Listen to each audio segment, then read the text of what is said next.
The winter wind howled through the Wyoming wilderness, swirling through the white valleys and lashing the gray rocky hills.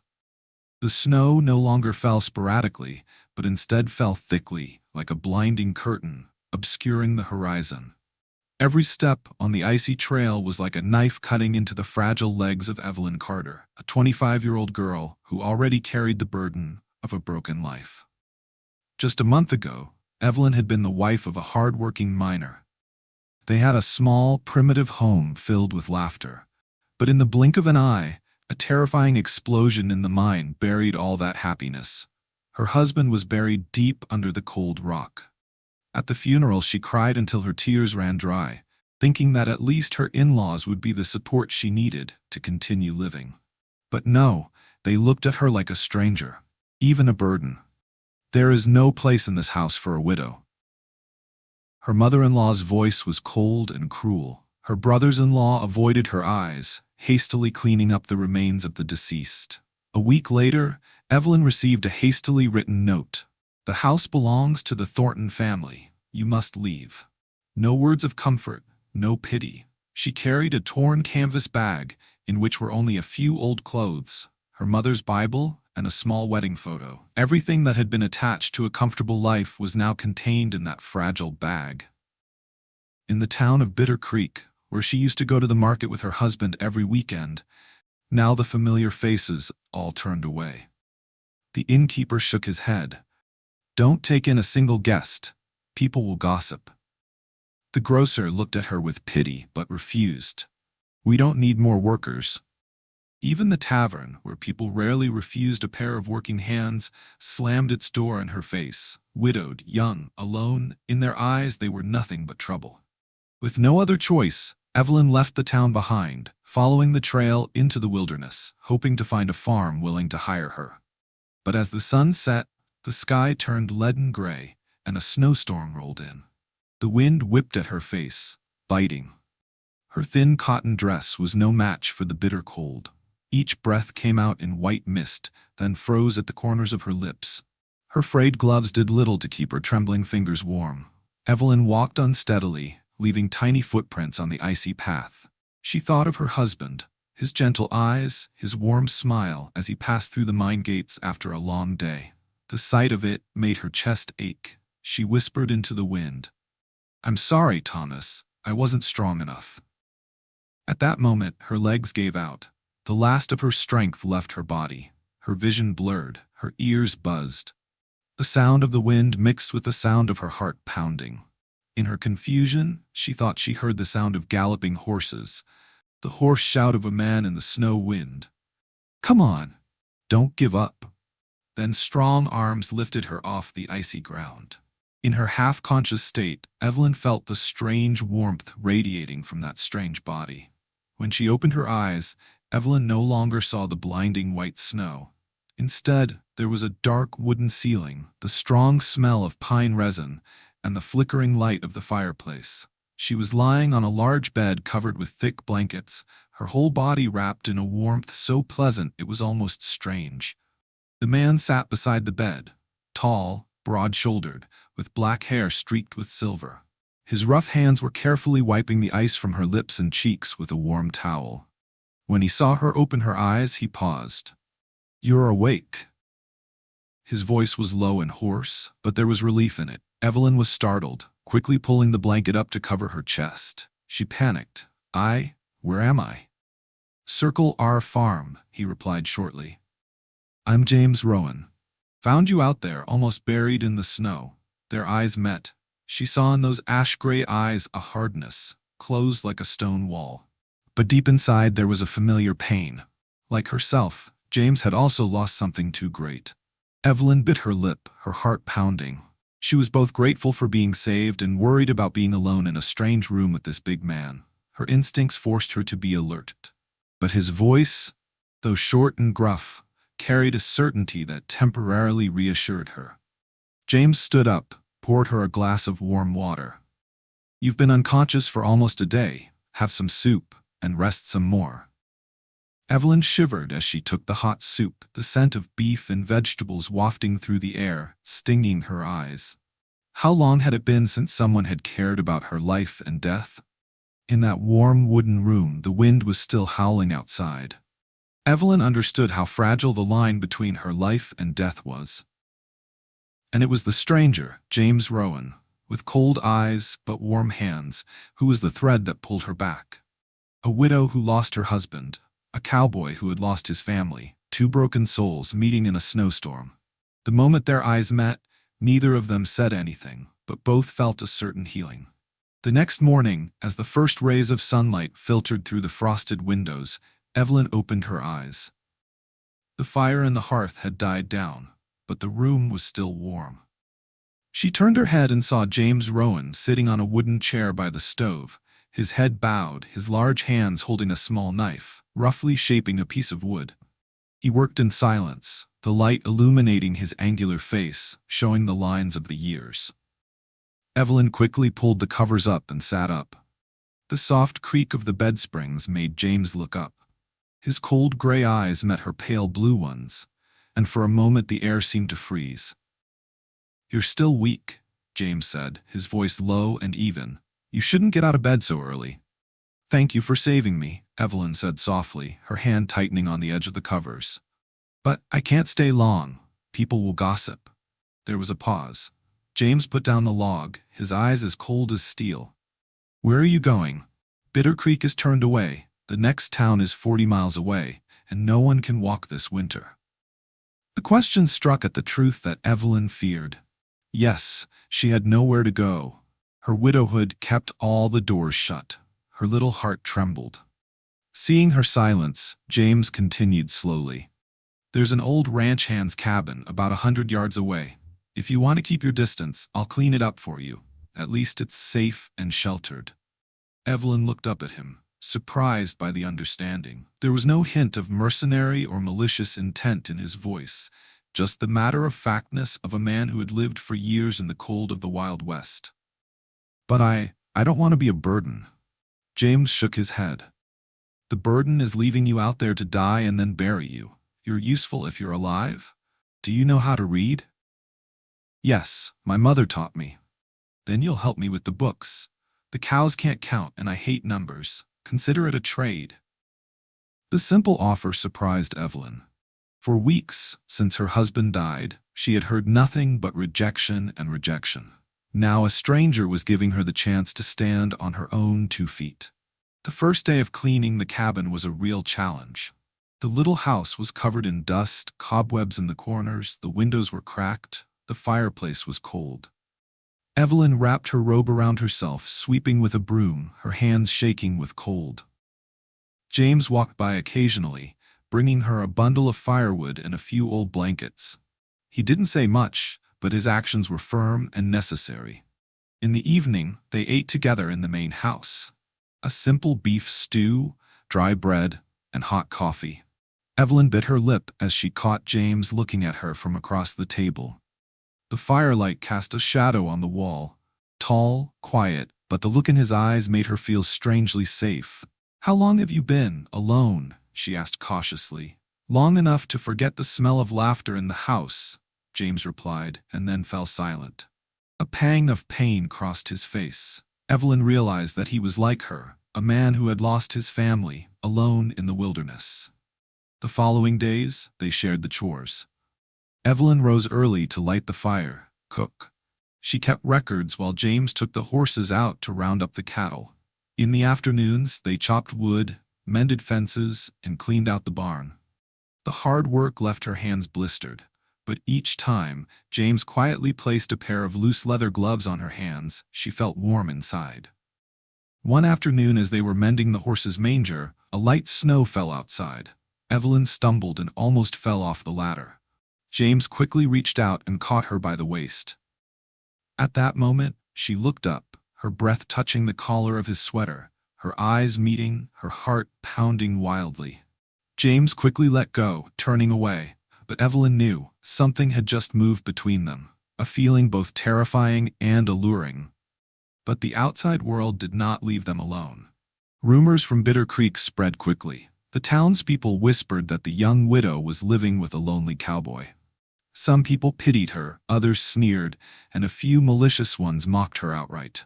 One day, when Evelyn and James went into town to buy salt and flour, everyone's eyes were on them. She could hear the whispers, "See, I told you, she's found a way to live. She's not the kind of widow. She'll be a laughing stock sooner or later." Evelyn's face flushed, her heart aching. But James walked calmly, his back straight as a shield. As he put the sack of flour on the horse, he said softly, "Don't let them decide who you are. You know yourself better than anyone." Those simple words were more powerful than any flowery consolation. Evelyn tightened her grip on her skirt, held her head high, and walked with him. Along with the doubts from the outside, Evelyn herself was also conflicted. She knew she was gradually relying on James more. Every time his figure appeared at the cabin door, her heart fluttered. When they were shoveling snow in the yard together, the light touch of his hand transmitted a strange warmth. At night, in the small room, she lay awake, listening to the howling wind outside and remembering his eyes by the fire. It was not just gratitude, it was a dangerous feeling, easily judged by the world. But she couldn't stop herself. She kept sinking into winters in Wyoming were not only cold, but also persistent, as if testing human endurance.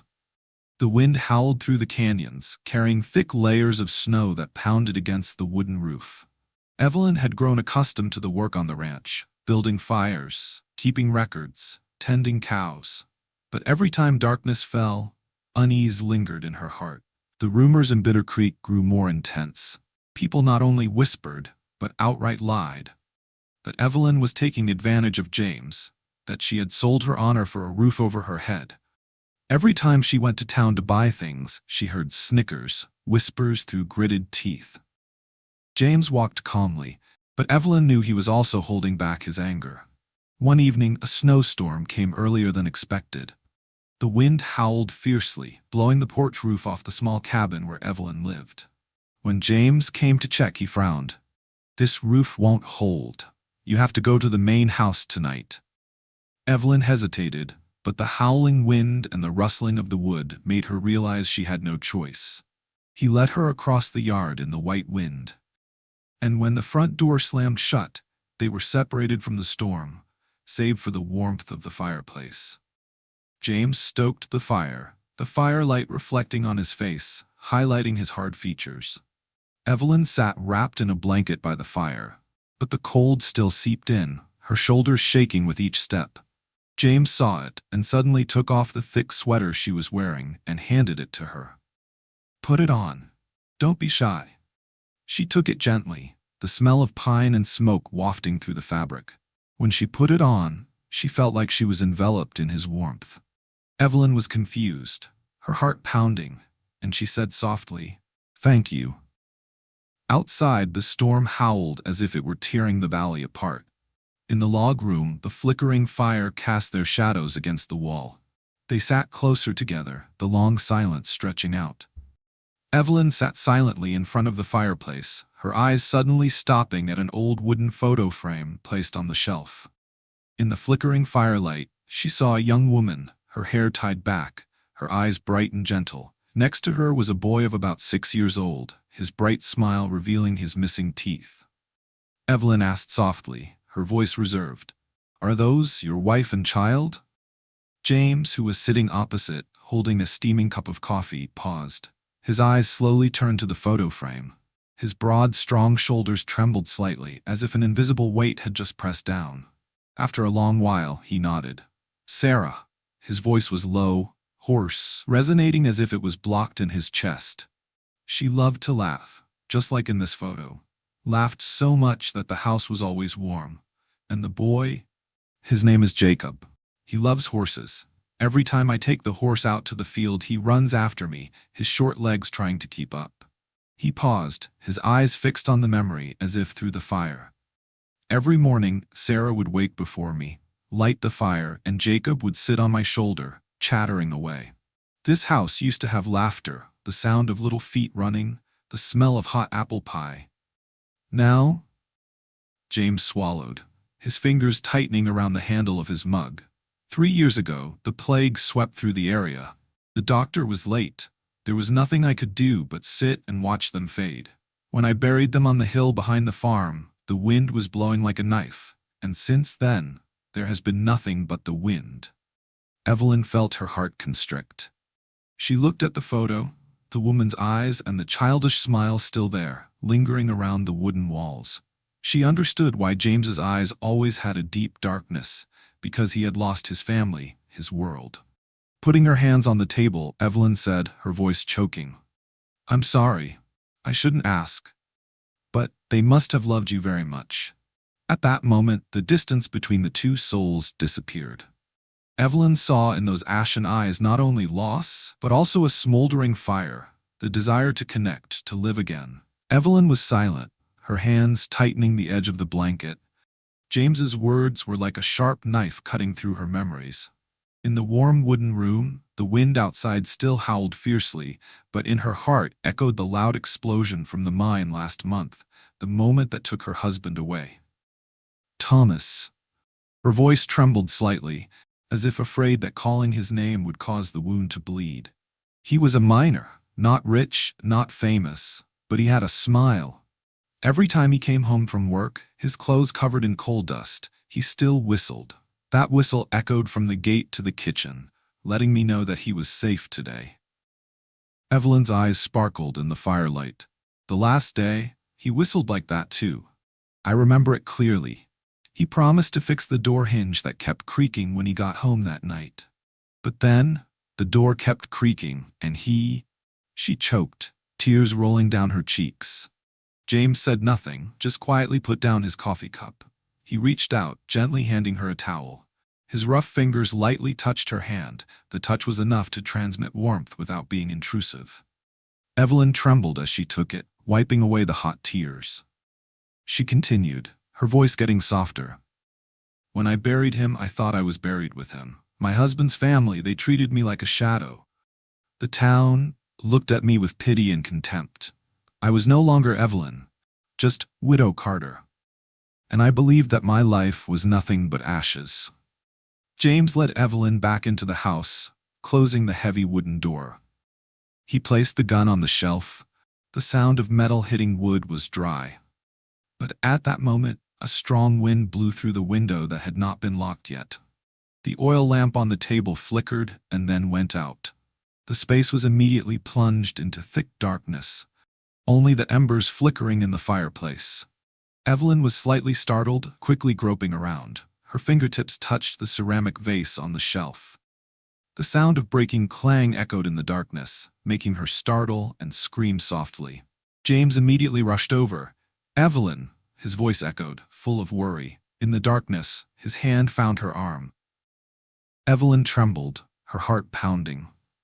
They stood close together, their breaths mingling. Her eyes had not yet adjusted to the darkness, but she clearly felt the heat from his body, the solid feeling of his chest close by. Neither of them said a word. There was only silence, the howling wind outside, and the distance between them gradually fading. James leaned down, his lips gently touching hers, hesitant at first, but then overwhelming.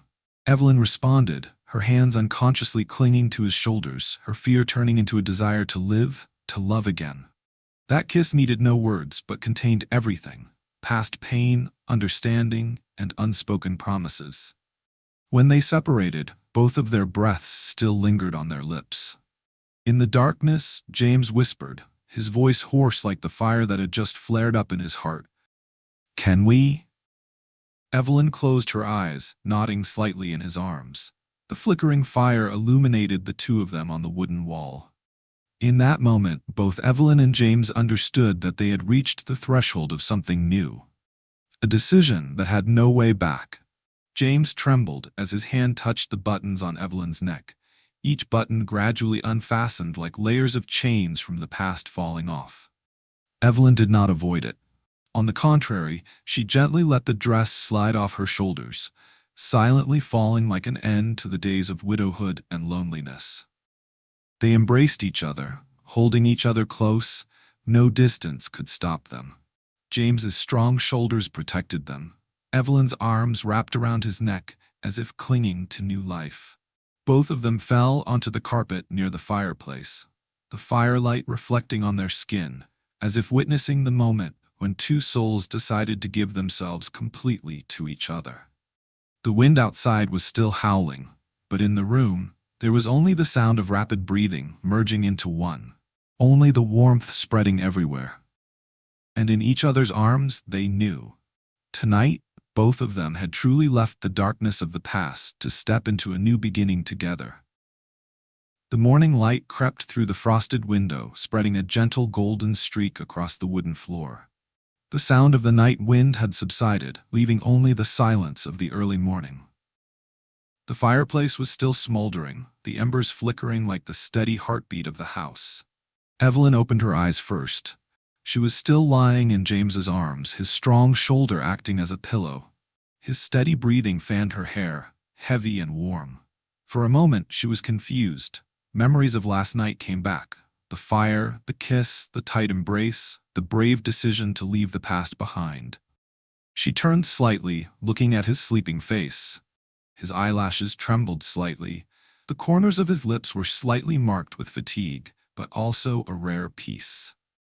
For the first time, Evelyn saw a James Rowen who was no longer the cold cowboy, but a man of flesh and blood, who also knew pain, knew loss, and now knew how to love once more. James stirred, his arms unconsciously tightening their grip. He opened his eyes and met her gaze. For a brief moment, they were both a little embarrassed. But then a smile appeared on his lips, a rare, genuine smile. "Good morning," James said softly, his voice hoarse from waking up. Evelyn smiled, her cheeks flushed in the sunlight. "Good morning." Without another word, they understood. From today, everything was different. Last night was not just an explosion of desire, but the beginning of a new future.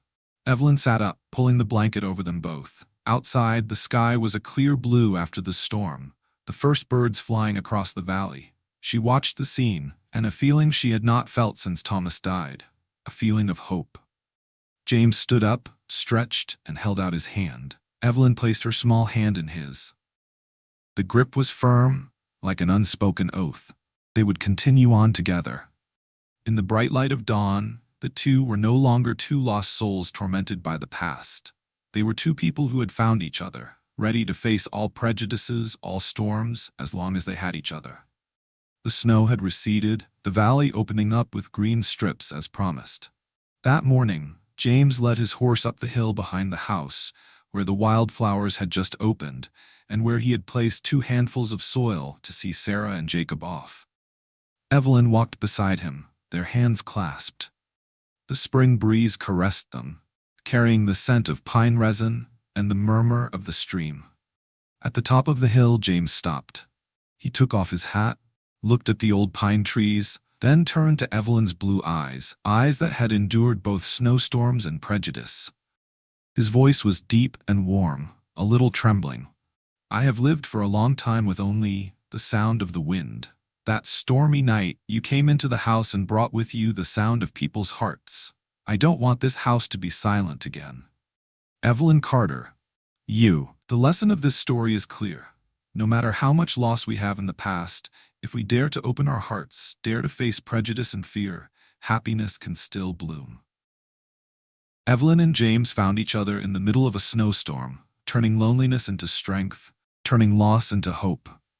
Life is the same, no storm lasts forever. As long as we keep moving forward, light and love will come.